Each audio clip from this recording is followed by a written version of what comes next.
On the news tonight, Nigeria's First Lady Oluremi Tinubu meets wives of state governors, announces empowerment grants to 100 women farmers. And FCT Minister flags off rehabilitation works on 5-kilometer tipper garage to LEA Secretariat Township road projects in Kujai.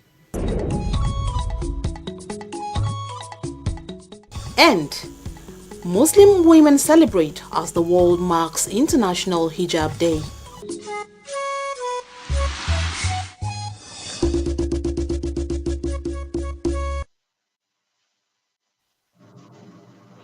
Hello, glad to have you join us on the 7 p.m. news on NT Channel 5 Abuja, the unitary station. I am Abdullah Hedja with the news. First, we begin from empowerment issue where 100 female farmers drawn from 5 states in the southeast Nigeria are set to benefit from a 50 million naira empowerment grant under the Renewed Hope Initiative Women and Agricultural Support Program. National Chairman of Renewed Hope Initiative and Nigerian First Lady Oluremi Tinubu announced this alongside all the key intervention programs of the initiative for 2024 during a meeting with wives of state governors at the Villa. State House correspondent Adeniyi Taiwo reports that the reintroduction of alternative high school for girls across the country is also part of the agenda. Since inception in June 2023 by Nigeria's First Lady Oluremi Tinubu, the Renewed Hope Initiative has impacted vulnerable members of the society through plans and programs implemented along its 5-pronged focal areas of intervention. Sustaining the momentum is critical, so wives of state governors who are pivotal to effective implementation of the programs are at the Villa for a meeting with the First Lady to appraise the expected roles and contributions as the initiative gets set for another round of interventions in year 2024. We would be flagging up the Renewed Hope Initiative Women Agricultural Support Program, WASP, with the empowerment of 20 farmers each from the 5 states in the southeast zone. This will be coming up in Imo State on the 28th of February 2024. These farmers will get 500,000 naira each. We will soon be launching the Young Farmers Club in public schools across the nation. The initiative is to encourage farming among our young people. The goal of this is to ensure food in every home. While RHI partnership with National Information Technology Development Agency, NITDA, will see another set of 40 women empowered with skills in ICT and seed fund, the initiative is also lining up a food outreach program that will support people living with disabilities and residents of IDP camps with food items. The Renewed Hope Initiative will be organizing the National Fabric Competition, #OneNigeriaUnityFabric. This competition seeks to create a fabric that is indigenous, promotes peace, and unifies us as Nigerians. The competition is open to all Nigerians within and outside the shores of the country, within ages 15 and 25 years old. And sequel to our pledge to drive the We Are Equal campaign of the Organization of African First Ladies for Development, OFLAD, with education, the First Lady says the alternative high school for girls has to be reintroduced as a national program. The winner for today's raffle is Osun State. Selected through a transparent lottery system, Osun State will have the first shot at the program. Once I get back home in Osun State, I'll discuss it with His Excellency Senator Nuruddin Adimola Adeleke, and from there we'll take it up. It is still the beginning of the year and a time to lay out this agenda for the benefit of vulnerable Nigerians.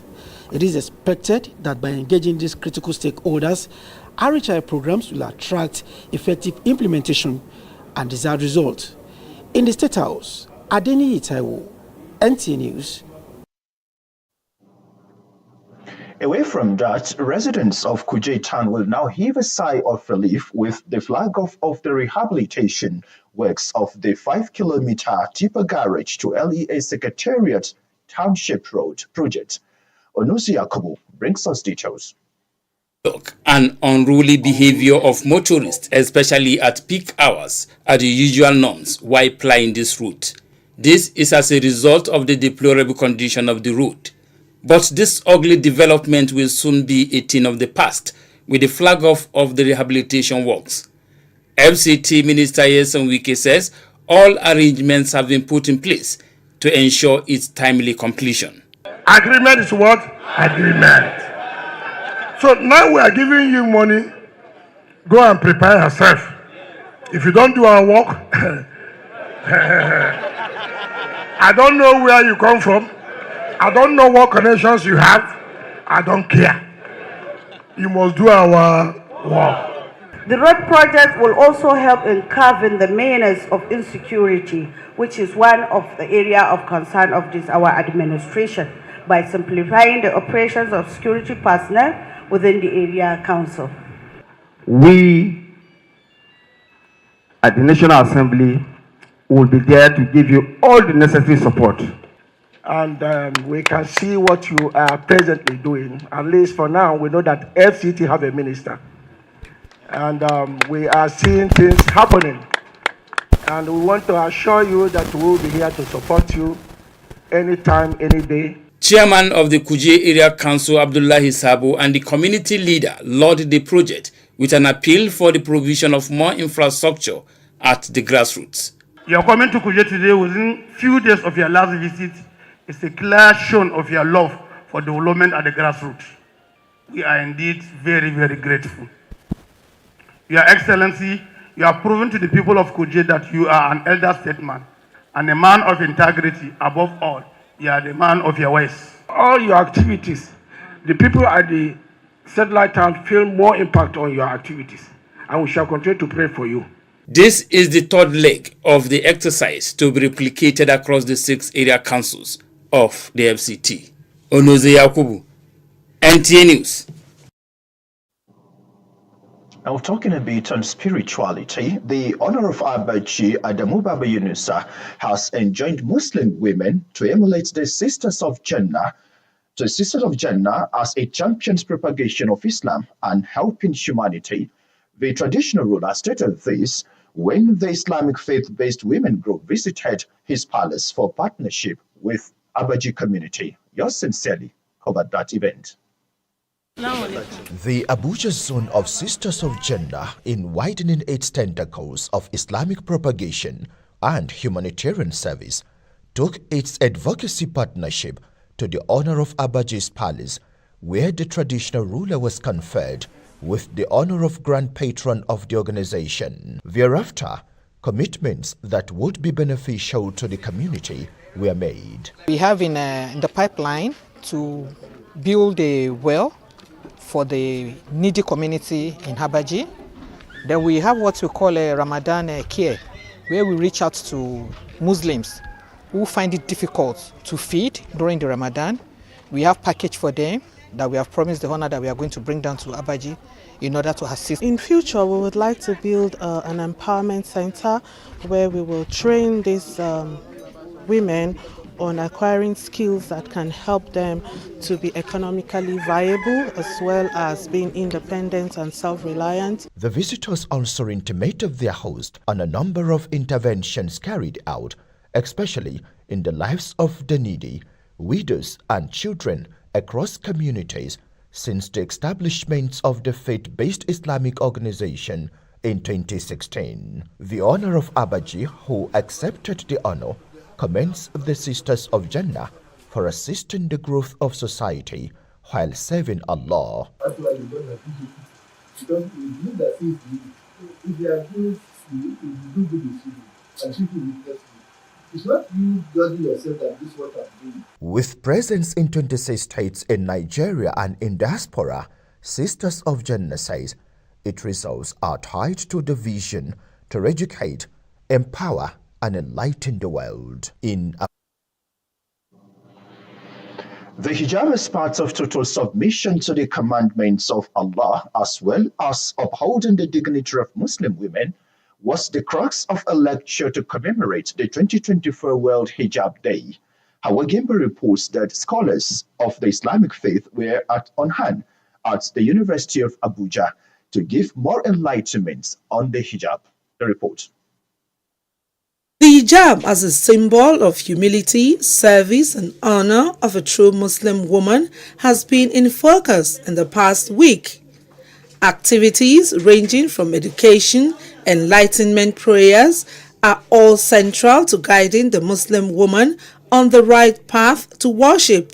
This time, Group Coordinator Rama Sani stressed that the initiative, which came about 12 years ago, is a reminder of the profound significance of the hijab and the strength it embodies for Muslim women worldwide. Quran 33 verse 59 encourages Muslim women to uphold religious obligations, to obey as Allah has commanded.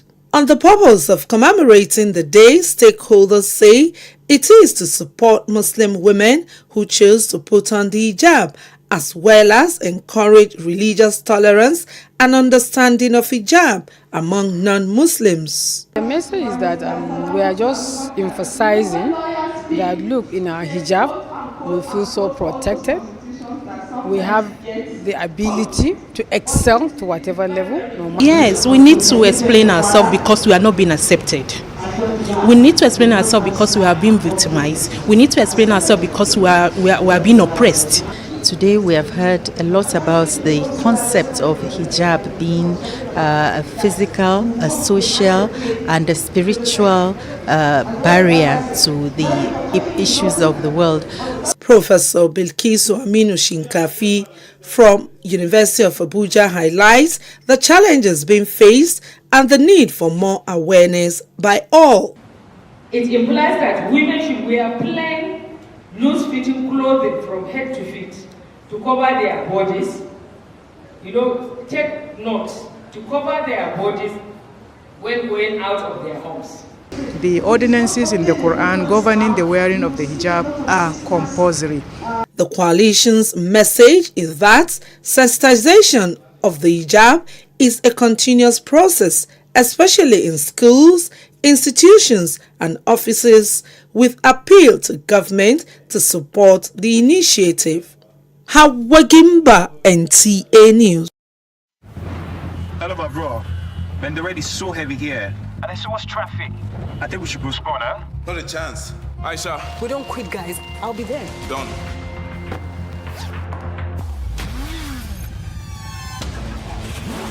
Two files received. I'm on my way. Take first right in 50 meters and you're there. Copy that. Aisha, where are you? Guess where? 2 minutes. 2 minutes. Move. Ladies and gentlemen, welcome to Runway X. The future of fashion showcasing.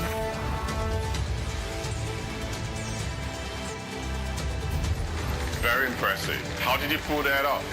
With Nigeria's top tech talents. And Globe. Power your relentless ambition with ultra-high-speed data. Glow with pride. Thank you for staying tuned. Now, encouraging younger generations towards making informed choices in their career development is key to achieving a productive society. It is against this background that a group of young professionals under the auspices of Standard Bearer Islamic Organization are providing career mentorship program for SS3 students of various secondary schools in the FCT. Ramatu Abdullahi. Firdaus Zakaria from Government Girls Secondary School, Duty, aspires to become an engineer. On the other hand, Alao Abdurazak from the Government Science Secondary School, Piakasa Metama, wants to become a medical doctor. I like engineering and I like computer, but I wanted to do something that's, more complex. Kind of feeling you have when you are being called a doctor, a medical personnel, a surgical personnel. These two were among the overall best 3 out of the 293 students who participated in the examinations conducted by the Standard Bearer Islamic Organization in 2023. Apart from financial support and scholarships presented to them, the organization wants to help them realize their full potentials in life through mentorship programs. The important thing we want to achieve with this effort is to make sure that our youth, the young ones, are motivated.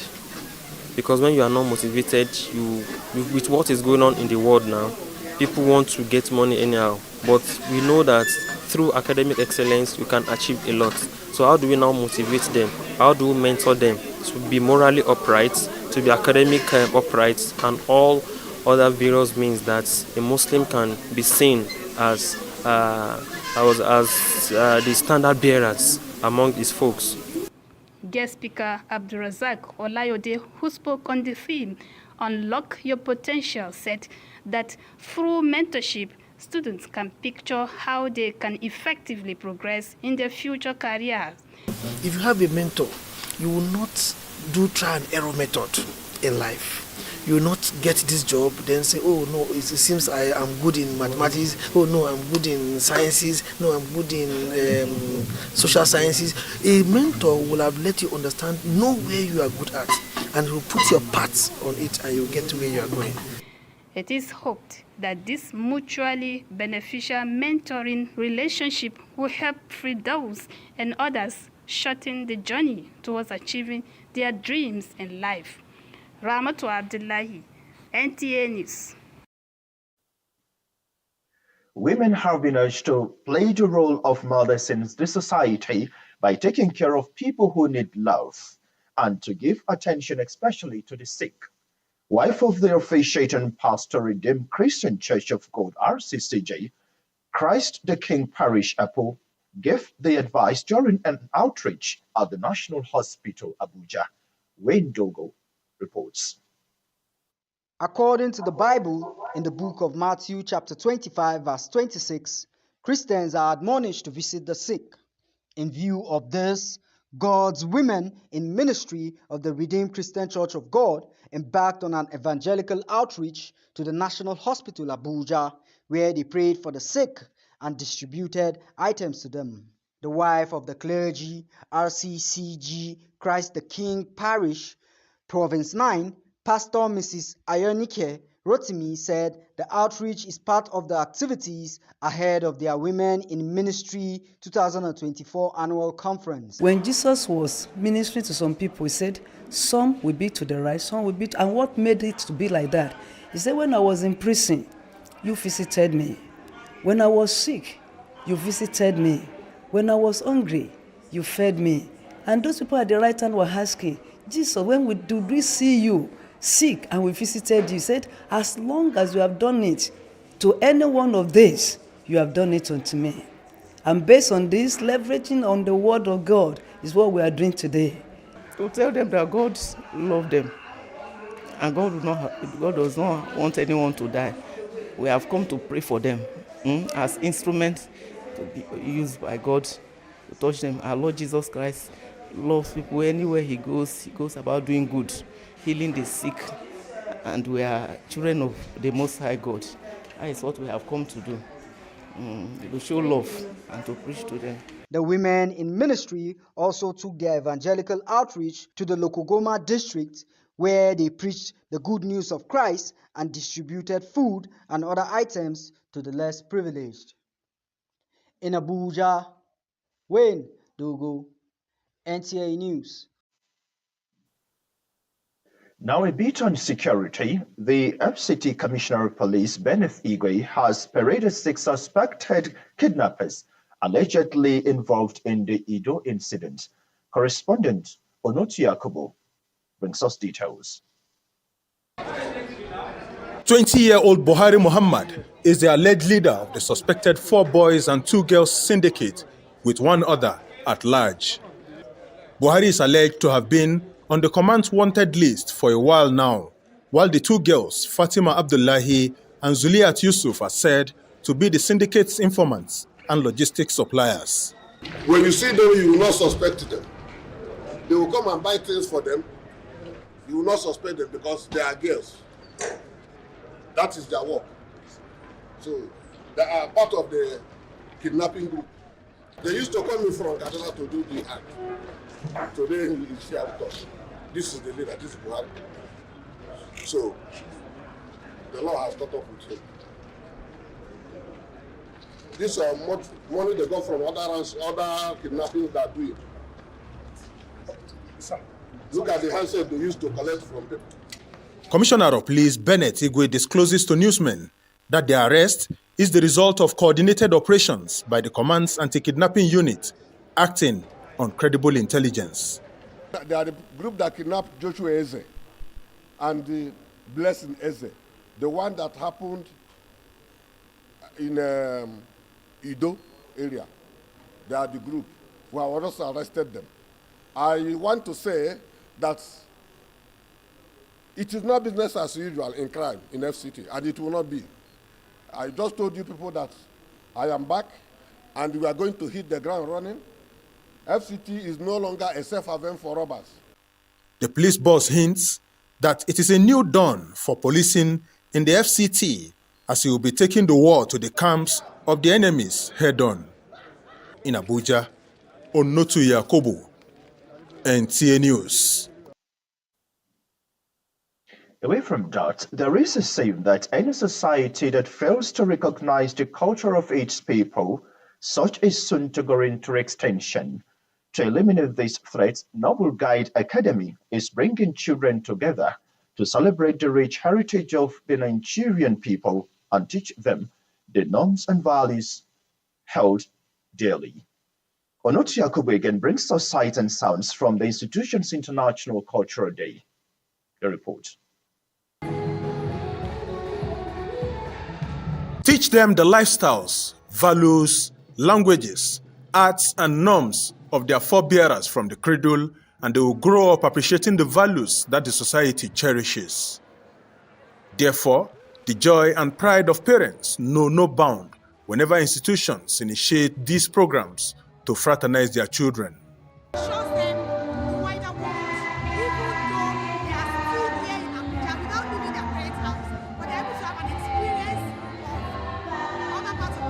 It's, a way of ensuring that the children know and imbibe our culture. From the foods to their tongues, dances and attires, the reach is endless. Muhammad Kabir, for instance, a Hausa descent, is an ambassador of the Benin people in Edo State, just as Hanifa Olaniyan from Osun State leads a troupe representing the Ijebu people from Ogun State.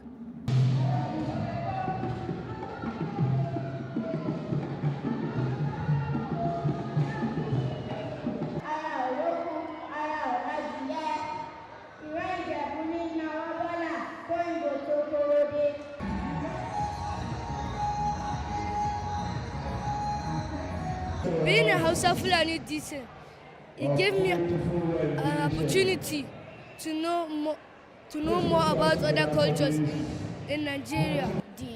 Their dance, the way they dance, the way they do things, and like the way they sing, their language.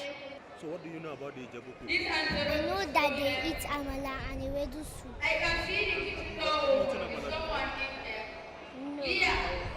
The occasion, as conceived by the Noble Guide Academy, is to entrench and strengthen inter-ethnic harmony amongst the toddlers so that they may know each other better. As a school, we have a role to play. And the role is to let people know that we need to celebrate our diversity. Our diversity should be seen as strength. We equally want them to go home with the fact that Africa as a nation, as a continent, is also one. While this open hall presents home away from home for some of these children, for others, it fostered knowledge, harmony, and common goals, an initiative parents hope will be harnessed for higher purpose. Onotu Yakubu, NTA News.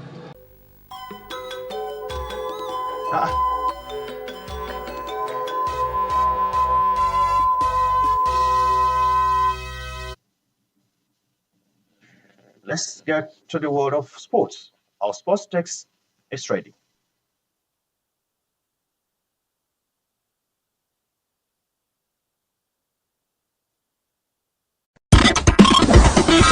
FIFA World Cup bronze medalist Nigeria began their quest for a place in this year's FIFA Under-17 Women's World Cup with a 6-0 thrashing of their counterparts from Central African Republic. The tie was the second leg first leg encounter decided in the Cameroonian city of Douala. The second leg is expected to take place at the Moshood Abiola National Stadium, Abuja, on Saturday, 10th February 2024. Still talking football, the Confederation of African Football has released the official fixtures for the 13th African Games in Accra, Ghana. The Nigeria Under-20 team in Group B will open their campaign in the competition with a clash against the Junior Cranes of Uganda on the 8th of March 2024.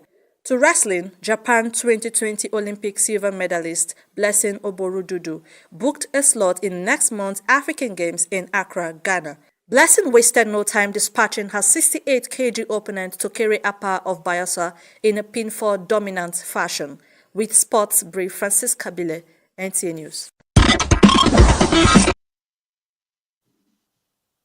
Thank you, Francisca. Sports Brief brings us to the end of the 7 p.m. bulletin.